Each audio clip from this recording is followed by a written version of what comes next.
Oi, meu nome é Padre Mike Schmitz e você está ouvindo o podcast A Bíblia em Um Ano, onde encontramos a voz de Deus e vivemos a vida através das Escrituras. O podcast original The Bible in a Year foi produzido pela Ascension e essa é a versão brasileira traduzida pelo Heitor e dublada pelo Leandro. Usando a linha do tempo da Bíblia a Grande Aventura, vamos ler de Gênesis até Apocalipse, descobrindo como se desenrola a história da salvação e como nos encaixamos nessa história hoje. E hoje é o dia 238, e sabe o que significa? Significa duas coisas. A primeira é que se você baixou e imprimiu o seu plano de leitura, que tem de graça no link na descrição do vídeo, você pode virar a página, porque hoje terminamos mais uma página. Daí você pode até tirar ela e jogar ela fora. Eu não vou fazer isso porque eu quero plastificar a minha e guardar como recordação para sempre. Outra coisa que significa é que hoje vamos começar o livro de Daniel. Vamos ler os 2 primeiros capítulos. Então hoje vamos ler Jeremias 20 e 21, Daniel 1 e 2 e o Provérbios capítulo 15, versículos de 25 a 28. Como sempre, a Bíblia que eu uso todos os dias é a Bíblia da Grande Aventura da Ascension em inglês. Você pode acompanhar usando qualquer Bíblia que você preferir, porém recomendamos a Bíblia do Peregrino. Como eu tinha dito no início, se você quiser saber quais vão ser os próximos capítulos ou marcar o quanto você já leu, você pode baixar o nosso plano de leitura de graça no link na descrição do vídeo. E você pode se inscrever no canal e ativar o sininho para você ser avisado a hora que o episódio sair, todo dia.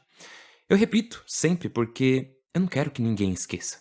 Enfim, é o dia 238. Vamos ler Jeremias 20 e 21, Daniel 1 e 2 e Provérbios 15, versículos de 25 a 28. O livro do profeta Jeremias, capítulo 20. Fassur, filho de Emer, sacerdote comissário do templo do Senhor, ouviu Jeremias profetizando aquilo. Fassur mandou açoitar o profeta Jeremias e o colocou no cepo que se encontra na porta superior de Benjamim, no templo do Senhor. Na manhã seguinte, quando Fassur o tirou do cepo, Jeremias lhe disse: O Senhor já não te chama Fassur, mas cerco de pavor. Pois assim diz o Senhor: serás o pavor teu e de teus amigos, que cairão pela espada inimiga diante de tua vista. Entregarei todos os judaítas em poder do rei da Babilônia, e os matará com a espada. Entregarei aos inimigos todas as riquezas desta cidade, suas posses, objetos preciosos, os tesouros reais de Judá. Eles os saquearão, os pegarão e os levarão à Babilônia. E tu, Fassur, com todos os de tua casa, irás para o desterro, para a Babilônia. Aí morrerás e serás enterrado com todos os teus amigos, aos quais profetizavas tuas mentiras. Confissões de Jeremias. Final. Tu me seduziste, Senhor, e me deixei seduzir. Tu me forçaste, me violaste. Eu era o escárnio o dia todo. Todos caçoavam de mim. Se falo, é aos gritos, clamando: violência, destruição. A palavra de Deus se tornou para mim escárnio e caçoada constantes. E eu disse a mim mesmo: não me recordarei dele. Não falarei mais em seu nome. Mas eu a sentia dentro como fogo ardente encerrado nos ossos. Fazia esforços para contê-la e não podia. Ouvi o cochicho da gente. Cerco de pavor. Vamos denunciá-lo, vamos denunciá-lo. Meus amigos espreitavam meu tropeço. Vejamos se ele se deixa seduzir. Nós o violaremos e nos vingaremos dele. Mas o Senhor está comigo como poderoso soldado. Meus perseguidores tropeçarão e não me vencerão. Sentirão a confusão do seu fracasso, um rubor eterno e inesquecível. Senhor dos exércitos, examinador justo, que vês as entranhas e o coração, que eu veja como te vingas deles, pois a ti confiei minha causa. Cantai ao Senhor, louvai ao Senhor, pois livrou o pobre do poder dos perversos. Maldito o dia em que nasci, o dia em que minha mãe me deu à luz não seja abençoado. Maldito seja aquele que deu a notícia a meu pai, nasceu um filho teu, causando-lhe alegria. Oxalá fosse esse homem como as cidades que o Senhor transtornou sem compaixão. Oxalá ouvisse gritos pela manhã e alaridos ao meio-dia. Por que não me matou no ventre? Minha mãe teria sido meu sepulcro. Seu ventre me teria levado para sempre. Por que saí do ventre para passar trabalhos e sofrimentos e acabar meus dias derrotado? Oráculos dirigidos. Capítulo 21. As Sedecias. Palavras que o Senhor dirigiu a Jeremias quando o rei Sedecias enviou Fassur, filho de Melquias, e Sofonias, filho de Maasias, para lhe dizer: Consulta por nós o Senhor, para ver se repete seus prodígios conosco, e se Nabucodonosor, rei da Babilônia, que agora nos está combatendo, tem de se retirar. Jeremias lhes respondeu: Dizei a Sedecias: Assim diz o Senhor, Deus de Israel: As armas que empunhais no combate, eu as passarei ao rei da Babilônia e aos caldeus, que vos assediam fora da muralha, e os reunirei no meio desta cidade. Eu pessoalmente lutarei contra vós, com mão estendida e braço forte, com ira, cólera e fúria. Ferirei os habitantes desta cidade, homens e animais, e morrerão numa grave epidemia. Depois, oráculo do Senhor, a Sedecias, rei de Judá, a seus ministros e aos que na cidade sobreviverem à peste, à espada e à fome, eu os entregarei nas mãos de Nabucodonosor, rei da Babilônia, e nas mãos de seus inimigos mortais. Ele os passará a fio de espada, sem piedade, sem respeito, sem compaixão. A esse povo tu lhe dirás: Assim diz o Senhor: Eu ponho diante de vós o caminho da vida e o caminho da morte. Os que ficarem na cidade morrerão pela espada, de fome e de peste. Os que saírem e passarem aos caldeus sitiadores salvarão a vida, serão presos como despojos vivos. Porque eu enfrento esta cidade para o mal e não para o bem, oráculo do Senhor. Será entregue ao rei da Babilônia, que a passará a fogo. A casa real de Judá. Escutai a palavra do Senhor, casa de Davi.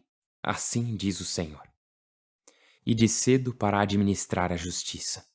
Livrai o oprimido do poder do opressor, se não quiserdes que minha cólera se inflame como fogo e arda inextinguível por causa de vossas ações más. A Jerusalém. Aqui estou contra ti, Senhora do vale, rocha da planície, oráculo do Senhor. Dizeis: Quem cairá sobre nós? Quem penetrará em nossas moradas? Eu vos castigarei como vossas ações merecem. Atearei fogo no bosque, e ele consumirá tudo ao redor. O livro de Daniel. História de Daniel. Capítulo 1. Daniel na corte da Babilônia. No terceiro ano do reinado de Joaquim, rei de Judá, Nabucodonosor, rei da Babilônia, chegou a Jerusalém e assediou-a. O Senhor lhe entregou em seu poder Joaquim de Judá e o resto dos utensílios que se achavam no templo. Ele os levou a Senaar e colocou os utensílios do templo no tesouro do templo de seu Deus. O rei ordenou a Asfenés, chefe dos eunucos, que selecionasse alguns israelitas de sangue real e da nobreza, jovens perfeitamente sadios, de boa aparência, bem formados na sabedoria, cultos e inteligentes, e aptos para servir no palácio. E ordenou que eles ensinassem a língua e a literatura caldeias. Cada dia, o rei lhes passaria uma ração de comida e de vinho da mesa real. Sua educação duraria 3 anos, no fim dos quais passariam ao serviço do rei. Entre eles havia alguns judeus: Daniel, Ananias, Misael e Azarias. O chefe dos eunucos mudou-lhes os nomes, chamando Daniel de Baltazar, Ananias de Sidraque, Misael de Misaque e Azarias de Abdênago. Daniel fez propósito de não se contaminar com os manjares e o vinho da mesa real, e pediu ao chefe dos eunucos que o dispensasse dessa contaminação. O chefe dos eunucos, movido por Deus, compadeceu-se de Daniel e lhe disse: Tenho medo do rei, meu senhor, que vos destinou a ração de comida e bebida. Se vos vê mais magros que vossos companheiros, arrisco minha cabeça. Daniel disse ao guarda que o chefe dos eunucos havia nomeado para cuidar dele e de Ananias, Misael e Azarias: Faz uma prova conosco durante 10 dias. Deem-nos legumes para comer e água para beber. Em seguida, compara nosso aspecto com o dos jovens que comem da mesa real, e então trata-nos conforme o resultado. Ele aceitou a proposta, e fez a prova durante 10 dias. No fim, tinham um aspecto melhor e estavam mais gordos do que os jovens que comiam da mesa real. Assim, lhes retirou a ração de comida e de vinho, dando-lhes legumes. Deus concedeu aos 4 um conhecimento profundo de todos os livros do saber. Além disso, Daniel sabia interpretar visões e sonhos. Ao se cumprir o prazo marcado pelo rei, o chefe dos eunucos os apresentou a Nabucodonosor. Depois de conversar com eles, o rei não encontrou nenhum como Daniel, Ananias, Misaías e Azarias, e os tomou a seu serviço. E em todas as questões e problemas que o rei lhes propunha, eles o faziam 10 vezes melhor que todos os magos e adivinhos de todo o reino. Daniel esteve no palácio até o 1º ano do reinado de Ciro. Capítulo 2. O sonho de Nabucodonosor. No 2º ano de seu reinado, Nabucodonosor teve um sonho. Ficou sobressaltado e não pôde continuar dormindo. Mandou chamar os magos, astrólogos, agoureiros e adivinhos para que lhe explicassem o sonho. Quando chegaram à sua presença, o rei lhes disse: "Tive um sonho que me sobressaltou, e quero saber o que significa." Os adivinhos responderam: "Viva o rei eternamente. Conte sua majestade o sonho e nós explicaremos seu sentido." O rei lhes disse: "Ordeno e mando. Se não me disserdes o sonho e sua interpretação, sereis despedaçados, e vossas casas serão demolidas. Mas se me explicardes o sonho e sua interpretação, eu vos cumularei de dons, presentes e honras. Portanto, dizei-me o sonho e sua interpretação." Eles replicaram: "Majestade, conta-nos o sonho e explicaremos seu sentido." O rei retomou: "Está claro que tentais ganhar tempo, sabendo que ordenei que, se não me contardes o sonho, tereis todos a mesma sentença. Porque fizestes conchavos para me contar mentiras e embustes, até que chegue uma mudança de situação. Portanto, contai-me o sonho, e eu me convencerei de que sabeis interpretá-lo." Os adivinhos responderam ao rei: "Não há homem na terra que possa dizer o que o rei pede. Nenhum rei ou príncipe exigiu coisa semelhante de magos, astrólogos ou adivinhos. O que o rei exige é sobre-humano. Só os deuses, que não habitam com os mortais, podem dizê-lo ao rei." Ao ouvir isso, o rei se enfureceu e mandou acabar com todos os sábios da Babilônia, e decretou que os sábios fossem executados. E foram buscar Daniel e seus companheiros para executá-los. Quando Arioque, chefe da guarda real, ia executar os sábios, Daniel aconselhou ter prudência e perguntou ao funcionário real: "Por que o rei deu um decreto tão severo?" Arioque lhe explicou toda a questão, e Daniel se dirigiu ao rei para lhe pedir um pouco de tempo, a fim de lhe explicar o sonho.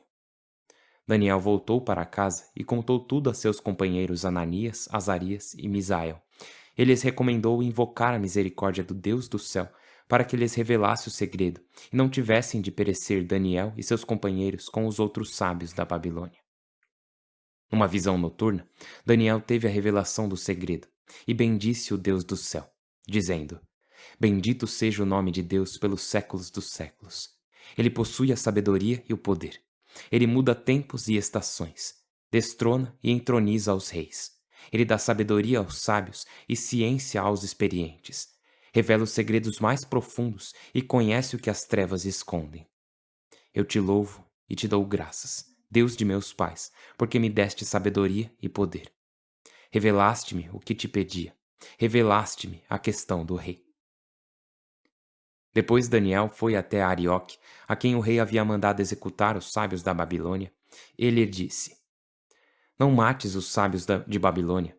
Leva-me à presença do rei, e lhe explicarei o sentido do sonho." Arioque o conduziu apressadamente ao rei, e ele lhe disse: "Há um homem dos deportados de Judá que está disposto a explicar o sonho a vossa majestade." O rei perguntou a Daniel: "És realmente capaz de me contar o sonho e de me explicar seu sentido?" Daniel respondeu: "O segredo de que fala vossa majestade não o podem explicar nem os sábios, nem os astrólogos, nem os magos, nem os adivinhos. Mas há um Deus no céu que revela os segredos e que anunciou ao rei Nabucodonosor o que acontecerá no fim dos tempos. Este é o sonho que viste quando estavas deitado. Começaste a pensar no que iria acontecer, e aquele que revela os segredos te comunicou o que irá acontecer. Quanto a mim, não é que eu tenha uma sabedoria superior à de todos os viventes. Se me revelaram o segredo, é para que explique o sentido ao rei, e assim possas entender o que pensavas. Tu, rei, viste uma visão. Uma estátua majestosa, uma estátua gigantesca e de brilho extraordinário. Seu aspecto era impressionante. Tinha a cabeça de ouro fino, o peito e os braços de prata, o ventre e as coxas de bronze, as pernas de ferro e os pés de ferro misturado com barro. Em tua visão, uma pedra se desprendeu sem intervenção humana. Bateu contra os pés de ferro e barro da estátua e a fez em pedaços. De repente, se fizeram em pedaços o ferro e o barro, o bronze, a prata e o ouro, triturados como palha de uma eira no verão, que o vento arrebata e que desaparece sem deixar rastro. E a pedra que desfez a estátua cresceu até se transformar numa montanha enorme que ocupava toda a terra. Este era o sonho. Agora explicaremos ao rei seu sentido. Tu, majestade, rei de reis, a quem o Deus do céu concedeu o reino e o poder, o domínio e a glória, a quem deu poder sobre os homens onde quer que vivam, sobre as feras selvagens e as aves do céu, para que reine sobre eles. Tu és a cabeça de ouro. Um reino de prata, menos poderoso, te sucederá. Depois um terceiro reino, de bronze, que dominará todo o orbe. Virá depois um quarto reino, forte como o ferro. Como o ferro destroça e esmaga tudo, assim destroçará e triturará a todos. Os pés e os dedos que viste, de ferro misturado com barro de oleiro, representam um reino dividido. Conservará algo do vigor do ferro, porque viste ferro misturado com argila. Os dedos dos pés, de ferro e barro, são um reino ao mesmo tempo poderoso e fraco. Como viste o ferro misturado com a argila, assim se misturarão as linhagens, mas não chegarão a fundir-se, assim como não se pode ligar o ferro com o barro. Durante esses reinados, o Deus do céu suscitará um reino que nunca será destruído, nem seu domínio passará a outro. Pelo contrário, destruirá e acabará com todos os demais reinos, ao passo que ele durará para sempre. Isso significa a pedra que viste desprendida do monte sem intervenção humana, e que destroçou o barro, o ferro, o bronze, a prata e o ouro. Esse é o destino que o Deus poderoso comunica à vossa majestade. O sonho tem sentido, a interpretação é certa. Então Nabucodonosor se prostrou por terra, prestando homenagem a Daniel, e mandou que lhe oferecessem sacrifícios e oblações. O rei disse a Daniel: Sem dúvida, que teu Deus é Deus de deuses e Senhor de reis. Ele revela os segredos, visto que foste capaz de explicar esse segredo. Depois o rei cumulou Daniel de honras e riquezas, o nomeou governador da província da Babilônia e chefe de todos os sábios da Babilônia. A pedido de Daniel, o rei pôs Sidraque, Misaque e Abdênago à frente da província da Babilônia, enquanto Daniel ficou na corte. O livro de Provérbios, capítulo 15, versículos de 25 a 28. O Senhor arranca a casa do soberbo e planta os marcos da viúva. O Senhor detesta os maus pensamentos e considera puras as palavras amáveis. O cobiçoso arruína sua casa. Quem odeia o suborno viverá. A mente honrada medita a resposta. A boca do perverso faz jorrar maldades. Pai Santíssimo, nós te agradecemos muito. Nós te louvamos e glorificamos, e Senhor Deus, muito obrigado, não só pela tua bondade e teus provérbios, mas também por nos ajudar a continuar nossa caminhada junto com Jeremias, o profeta das lamentações, e por nos apresentar a Daniel e a seus companheiros, Ananias, Azarias e Misael. Agradecemos muito por tuas bênçãos e pela bênção que esses profetas foram para nós, para o mundo, para a história, e como eles têm sempre revelado a ti, sempre mostrado a tua verdade. Nos ajude a buscar a tua verdade e a viver nela hoje e em todos os dias de nossas vidas. Por Cristo, nosso Senhor. Amém. Em nome do Pai, do Filho e do Espírito Santo. Amém. Nossa, pessoal. Então, por mais que eu ame Daniel, e vamos falar dele daqui a pouquinho, eu preciso dizer que em Jeremias, agora temos uma noção do quão profundamente magoado Jeremias estava, né? Do quão rejeitado ele estava se sentindo, aqui no capítulo 20. Ele é colocado num tronco, num cepo, né? E você consegue sentir o que Jeremias, o que ele diz a Deus. Isso é incrível. Ele diz a Deus: Tu me seduziste, Senhor, e me deixei seduzir. Tu me forçaste, me violaste. Eu era o escárnio o dia todo. Todos caçoavam de mim. Se falo, é aos gritos, clamando violência, destruição.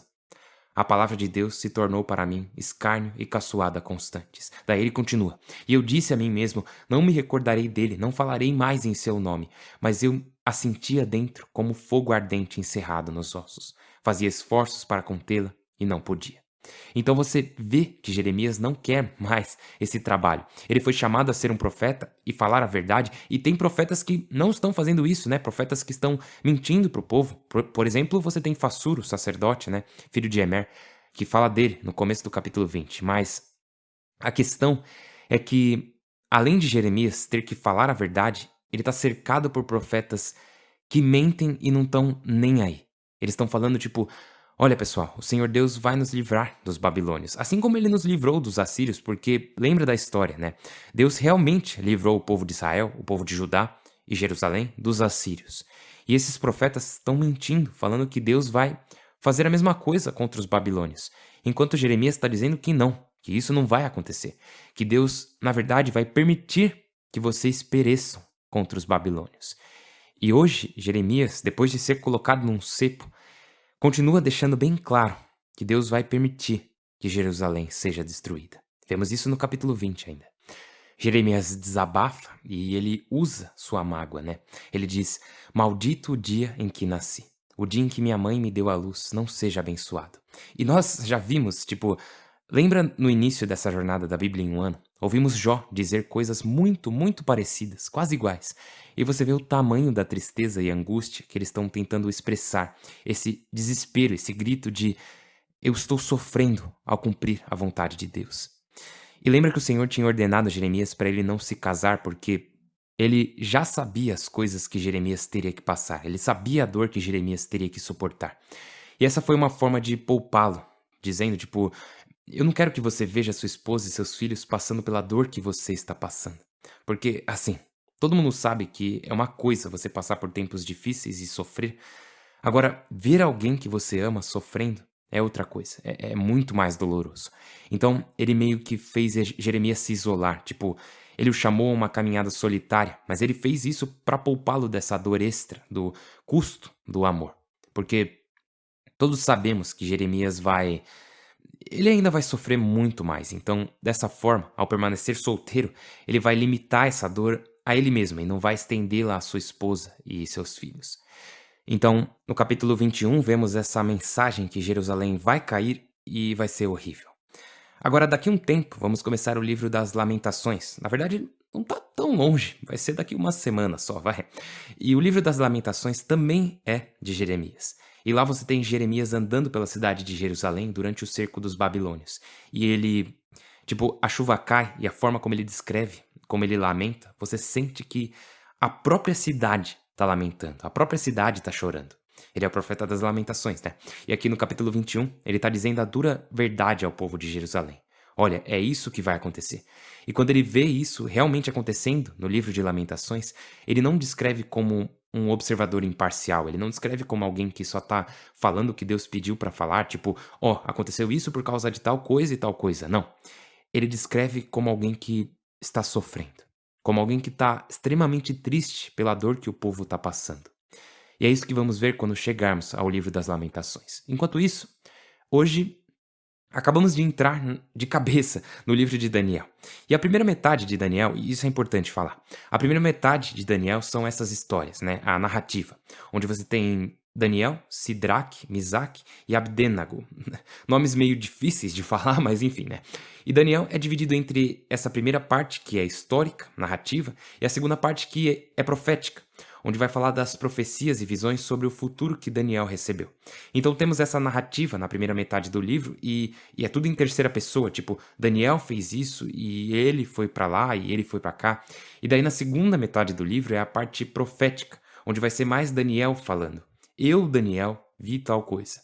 E temos visões bem incríveis nessa segunda metade do livro, mas nesse começo aqui, o que estamos vendo é que... E lembra, essa aqui foi a primeira onda de deportação, a primeira etapa do exílio. Então, Daniel e Jeremias são contemporâneos, eles estão vivendo na mesma época. No livro de Jeremias, Daniel já estava exilado, né? A primeira onda já tinha acontecido. Ele já tinha sido levado para a Babilônia. E aqui também, no livro de Daniel. Então temos Daniel e seus 3 companheiros, Ananias, Misael e Azarias, ou Sidraque, Misaque e Abdenago, né? E eles são treinados por 3 anos na casa do rei, para serem ajudantes, né? Eles são treinados para fazer parte do povo da Babilônia e prestar serviço aos babilônios. E claro, vemos duas partes muito importantes, né? Que a primeira é quando Daniel e seus companheiros basicamente dizem: deixem-nos comer comida judaica. Não queremos comer da mesa do rei, essa comida cara, esse vinho caro. Vamos comer apenas vegetais e beber água. E isso aqui, eu lembro que a gente brincava que essa parte foi alguma mãe que colocou na Bíblia para encorajar os filhos a comer os legumes do prato. Ai, ai, mas é claro que não é isso, pô. É a palavra de Deus, então é completamente verdade.